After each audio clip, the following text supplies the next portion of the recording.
The first one is an entitled People story. I thought I had landed my dream job when I was hired as a paralegal at a prestigious law firm in the city.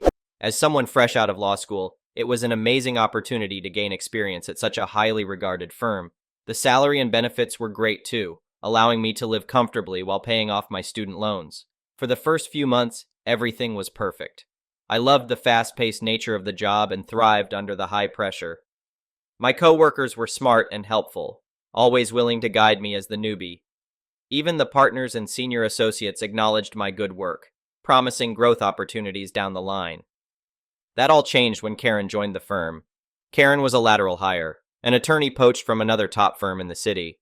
From day one, she made sure to point out that she had graduated top of her class at an Ivy League law school and worked for major corporate clients. Karen saw herself as superior to the rest of us mere mortals. Her arrogance was palpable. She'd stride around the office in her expensive business suits, sparing no opportunity to belittle her colleagues and undermine their work.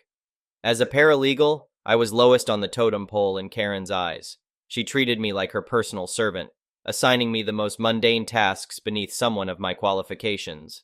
I bit my tongue and carried on, not wanting to cause issues as the new hire. That professional courtesy was not reciprocated by Karen.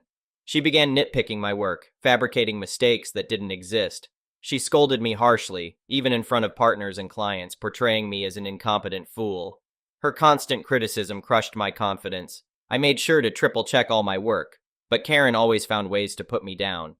She'd even spread lies, claiming my mistakes cost the firm thousands in losses.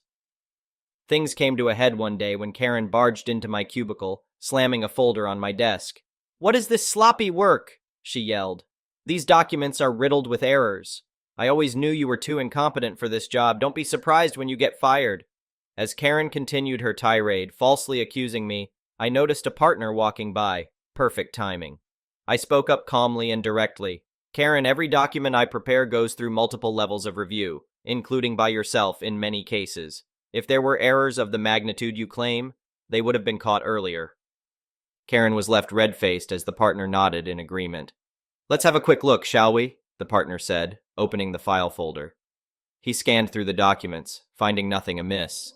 With an awkward smile, Karen grasped for excuses about how she must have mixed up files in her anger over poor work produced by our team. The partner raised an eyebrow, seeing right through her lies, and told us to get back to work. I wish I could say that was the end of it, but Karen seemed determined to get me terminated. Over the next few weeks, she escalated her attacks, directly emailing the partners with inflated complaints about me. She claimed I had jeopardized cases and made outrageous mistakes that exposed the firm to malpractice lawsuits. The accusations were completely false, but I could sense the partners growing concerned. They pulled me into meetings, questioning me extensively about my work. I calmly presented evidence refuting each allegation, but the seeds of doubt had been planted. Meanwhile, Karen's mistreatment at the office continued. She vandalized my workspace when I wasn't around, ripping up case files and deleting documents from my computer to sabotage me. When I first reported it to HR, they didn't take me seriously, assuming I was making excuses for mistakes. But when it kept happening, I set up a hidden camera at my desk. Footage revealed Karen sneaking into my cubicle after hours and deliberately tampering with legal documents. HR had no choice but to start disciplinary action against her. You'd think that would make her back off. Oh, but Karen doesn't go down without a fight. She stormed into my cubicle the next morning in a rage. "You think you've won?" she hissed. "I'll make sure you never work in law again by the time I'm done with you." I told Karen to get out of my face and stop harassing me. She refused to leave, yelling louder to create a scene. That's when I discreetly turned on my phone's voice recorder and slipped it in my pocket. Karen grew more unhinged, making blatant threats about destroying my professional reputation. By the time security arrived to escort her out, I had 20 minutes of incriminating audio. Armed with video footage and the recording, I sought legal advice about suing Karen for defamation and workplace harassment. My lawyer loved the strong evidence I had gathered and agreed to take the case on contingency. We sent a demand letter to Karen, but rather than taking responsibility, she doubled down with more vicious lies to the partners. I had reached my limit. I filed a lawsuit immediately and forwarded the evidence to the State Bar Association. They promptly opened an ethics investigation into Karen based on her conduct. The law firm, desperate to avoid negative publicity, fired Karen and settled my lawsuit with a massive payout. Her career was left in shambles. The Bar Association suspended her law license for 2 years over ethics violations. She'd been exposed as an abusive bully who should never have power over others. Meanwhile, I happily started a new job at a much better firm, one where my skills are valued and I'm treated with respect. As for Karen, she can stew over how her arrogance and cruelty led to her downfall. Maybe someday she'll learn her lesson, but I'm not holding my breath. This petty revenge was sweet enough for me. The next one is a pro-revenge story. It's been 2 years, and I can finally post about this. This is juicy, so get ready. Background information. We live in an old and big manor that has been split into 3 attached houses. The houses are about 150 years old and were built around 5 huge giant sequoias, which were about 200 years old. In the UK, giant sequoias are very rare, and the 2 in our garden up the house price by about £60,000. We live next to 2 really nice neighbors, 1 young couple and 1 old couple. The story. Unfortunately, our old neighbors passed away, so their child and her family moved in. Let's call her Jo. Jo was instantly a pain in the ass. We had been sharing chickens with the previous neighbors, and Jo agreed to keep sharing them. However, on her nights, she would constantly forget to put them away, so we would have to check them every night anyway. One night, her little brats thought it would be funny to open our personal duck pen in the night, which leads to a mass slaughter. Later, the chickens went the same way. About 2 years ago, there was a storm, and one of her sequoias somehow fell over and died. They were distraught, understandably, but from then on, the jealousy started. She would constantly complain about how lucky we were to have 2 sequoias in our garden, and how our sequoia was making too much shade in their garden. It wasn't. Anyway, we just thought it was Jo being a pain. There were a few dry threats, like they will chop it down, or maybe the next storm will blow it down, until we came back from a holiday to France to find a huge 6-meter stump and nothing else. I mean, how the duck do you get rid of a 100 of tree in like 2 weeks?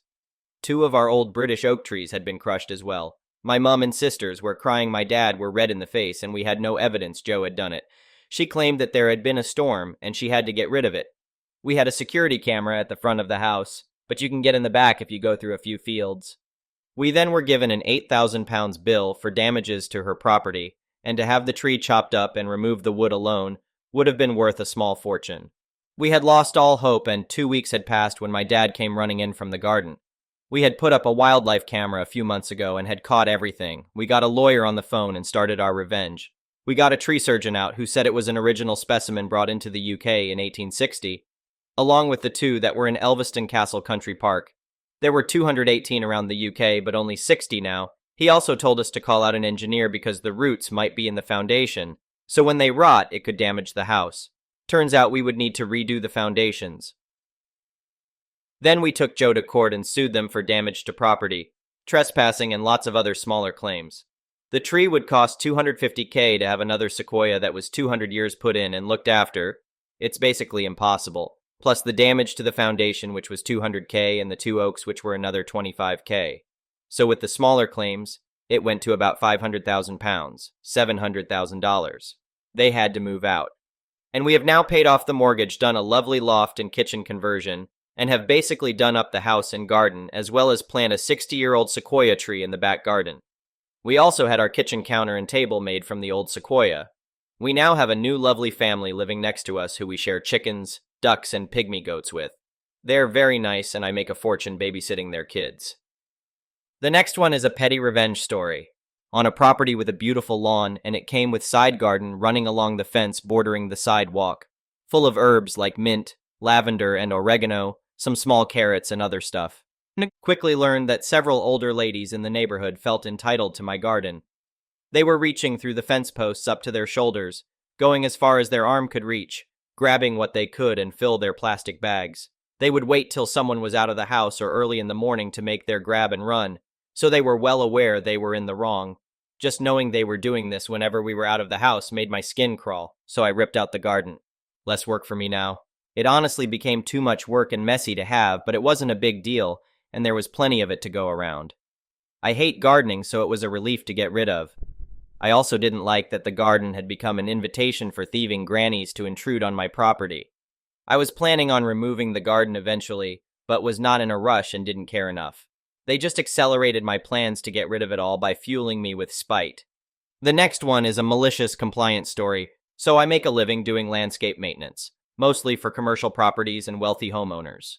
Unsurprisingly, the wealthy homeowners tend to be the most difficult customers. I could probably write a book with the amount of ridiculous requests I receive.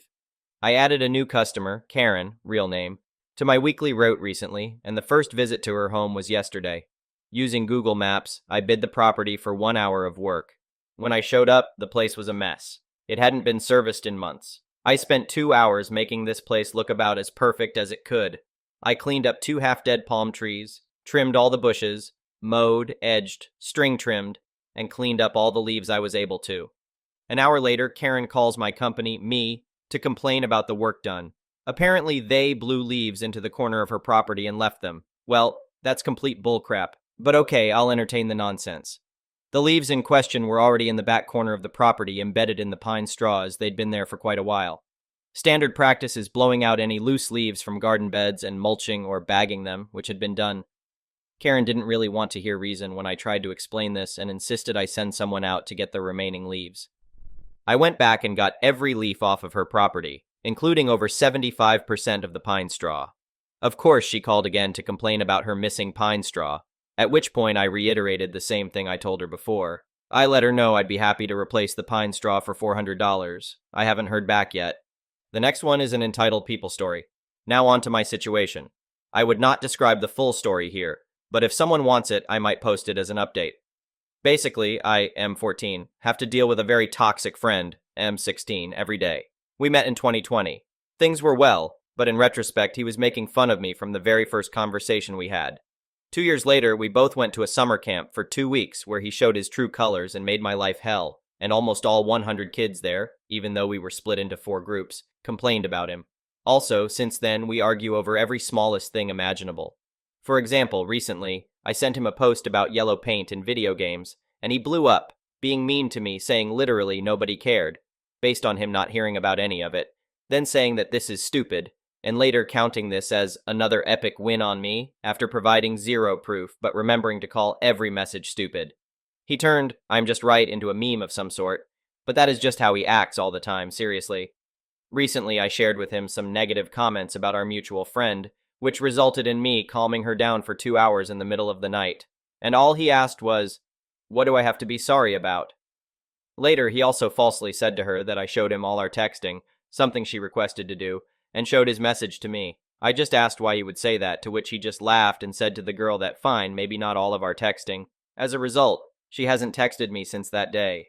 I've tried cutting him out about 15 plus times at this point, but earlier when we were meeting in real life, I introduced him to my cousin, and ever since, said cousin refuses to acknowledge that I don't want to talk to my friend, and puts us back in contact. Unpreventable. Cutting my cousin out isn't really possible either. We are close and meet each other every weekend. I'm just really getting affected mentally because of being constantly picked on. If you want the full story, specific times he was outright a jerk, tell me in the comments. The next one is an entitled parent story. This all happened around 10 years ago and takes place over the course of the absolute worst months of my life. I had just turned 18 at the time, and thanks to my mom's gambling addiction, we lost the house that I had lived in my entire life. Almost right after we lost the house, a family friend offered to let us stay at her house with her family, since her and her husband had a few extra rooms. We move into their very large house, and at first things were great. The family consisted of the EPs and their EK, who was the same age as me. All of them were understanding and nice at first, offering to let me and my mom stay for as long as it would take for us to get back on our feet. EM even got me my first job working as a volunteer at a bingo hall. It was all under the table kind of money, but I didn't care since it was money in my pocket that my mom wouldn't provide me. EPs had been family friends for a very long time, and are absolutely enamored with the idea of me and EK getting together, and have been ever since we were little. They constantly made comments like, "Look at the beautiful couple. You two look so great together," or "We'll give you lovebirds some privacy," whenever we were in the same place together. Despite me stating several times that I didn't like him in that way, they were determined to try to get us to work, like some kind of arranged marriage. I think that really fed into EK's ego, because about a month into my stay, there is when the first incident happened. We were walking down the hall when he smacks my ass from out of nowhere. I really freaked out and went off on him, yelling, cursing, and giving him a few shoves. Our parents came upstairs to see what all the yelling was about, and we end up getting separated. I tell my mom what happened, and she responds by telling me it wasn't a big deal, and to not rock the boat while we were living there. EK eventually gives some half-assed apology to me at dinner, and his dad made some joke about how he's relieved that he's finally taking an interest in girls, since they were starting to think he was gay. Things proceeded to escalate from there. Any chance EK got, he would make lewd comments or find some way to grope me. Every time I went to his parents, it was always hand-waved away as boys will be boys, or he probably didn't mean it that way, that he was a really sweet guy deep down and I should get to know him better. On one occasion, ED told me that I should be flattered. My mom was content to not do anything, enjoying the freeloading that got to feed her addiction too much, and telling me to stop playing hard to get. One day, EK puts a hand down my shirt as I'm sitting on the couch, and I started yelling at him about how I'm sick of him doing stuff like this, and to never do it again. But he gave me the most terrifying glare and told me, "Shut up, you live in my house." After that, I was so terrified of being alone with him that I would stay after school for as long as I could until Elle was asked to leave. And if I ever had to go back to the house for any reason, I would just hide in my room with the door locked and wouldn't come out until I knew other people were around, since I didn't know if one day he was just going to force himself on me. Fast forward a few months and I'm told, not asked, that I'm going with EK as his date to his senior prom, which is in a week. EPs are super excited and tell me that we'll have the whole house to ourselves that night after we come back from the dance. I very quickly shut that down and tell them that I'm not going because of how EK treats me, and EPs spend the rest of the day doing everything they can to compel me. First, they try telling me money isn't an issue, how they'll pay for my dress and ticket. When that doesn't work, they try to guilt trip me, telling me how they ask me for so little, and how this is the least I can do, and how much EK would love it. Finally, my mom eventually hears about it after she comes home from the casino, and she's pissed. She tells me how I need to go, how it's such a big opportunity for the both of us, and how I need to tell the EPs that I changed my mind. I refuse, and the day after EK's prom is over, EPs sit me and my mom down for a talk. They start implementing new rules about how they now expect us to pitch in for all the amenities, how we're expected to buy our own food, and how they're going to start charging us for rent. Before all this, they were very adamant about us not paying for anything, wanting us to save money to get back on our feet. Even without my mom spending half or all of her checks at the casino, there was no way for us to afford what they were asking, and they subsequently gave us a month to find our own place and move out. We ended up moving out to live in a sketchy neighborhood with some guy my mom was dating, whom she'd met at the casino. My mom blamed me for the entire thing, saying I blew a golden opportunity for both of us. How I basically threw away a great future that was all laid out for me because I wouldn't dance and put out. That cut me pretty deeply, and I still get angry thinking about it to this day. Few months later I graduated, but my mom didn't show up to the ceremony. I come back to the house and all my stuff is sitting on the curb next to the trash and had been thoroughly picked through. I found out my key doesn't work anymore and nobody is picking up their phone. End up waiting till about 3 in the morning for them to come back from the casino, and my mom tells me in so many words that I'm my own now. Nothing I say changes her mind, and I eventually pack what little of my stuff is left into my car. I spent the next month or two couch surfing or sleeping in my car while trying to pick up as many days as I could at work. Eventually, I managed to save up enough to move into my first apartment with a roommate. I haven't spoken to my mom or the EPs since then, but recently my mom left me a voicemail asking if we could talk, since she didn't like the way we left things. Since then, she's been blowing up my phone every day. I don't plan on ever taking her call. Thank you for watching. I would really appreciate it if you could like the video and subscribe to our channel if you haven't already. We'll see you again tomorrow.